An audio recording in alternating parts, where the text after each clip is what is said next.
there, and welcome to this episode of Wreck-It Recruiter. Katie McConnell Olson here, your resident Wreck-It Recruiter, here to talk about how you can mess up everything with human capital and hiring so you can complain about it.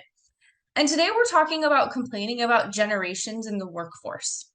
Brought to you by the Strategic Advisor Board and GrowthWise Search Partners, providing human capital and hiring solutions for rapid growth companies throughout the United States. Let's jump right in and start complaining about generations in the workforce. Now, you know, and I know, this is a topic that comes up in conversation all the time, right? The more seasoned generations in the workforce maybe are having some struggles with the younger or newer, more green generations in the workforce. The less experienced people are complaining.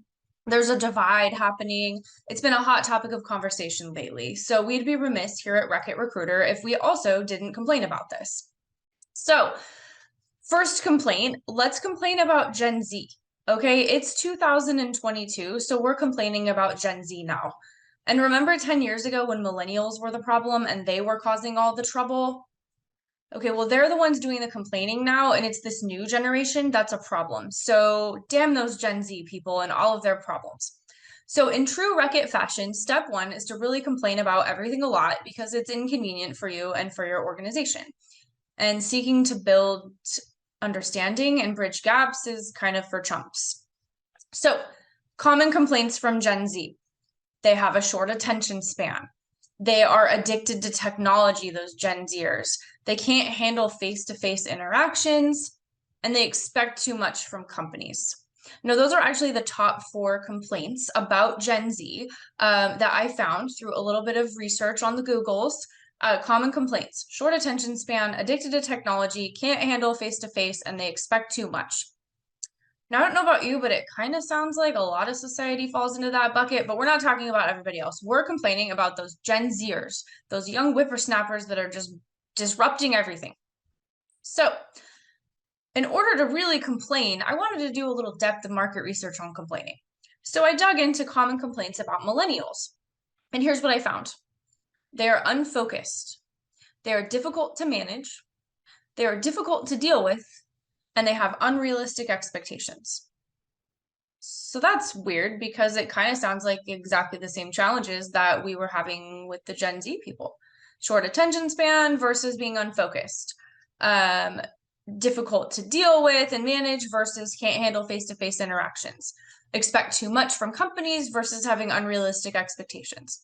But anyways, we're going to keep complaining about them, even though it seems like millennials were having the same complaints about, but that's fine.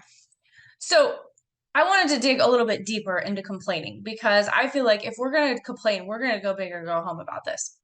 So I looked into what the top 5 complaints of youth in the 1960s was. And here's what I found. Lack of respect for authority. They celebrate personal freedom at the expense of traditional social norms, and they're rebellious. So that's kind of funny. So now this is the generation of workforce that's complaining about the millennials and the Gen Zs. So in order to really do my complaining due diligence, I went back and looked at historical complaints about youth from before 1930. And here's what I found. In 1790, the common complaint was that youth have corrupt morals. And then in 1850, it was their inferior character, as published by Scientific American magazine. And who knew that came out in the 1850s, right? Like if you're still working and you read that magazine in 1850, it is time to hang it up and retire, okay? In 1904, it was the complaint that they had a lessened sense of duty and discipline. And in 1926, it was, again, their low moral standards. So obviously, this is a new problem. It's revolutionarily interesting to talk about generational challenges in the workforce. And in fact, we should have a seminar about it. All right, so some of that may have resonated with you. Maybe you are struggling with bridging communication and bridging, knowledge of technology or ability to embrace new ideas in the workforce. And so my point here, of course, this is all in a little bit of good humor, is to say, hey, things don't change that much from generation to generation. So let's stop labeling and pointing the finger at Gen Z and starting to look at some of kind of the more systemic challenges that are maybe contributing to some of these issues, because these are not new problems.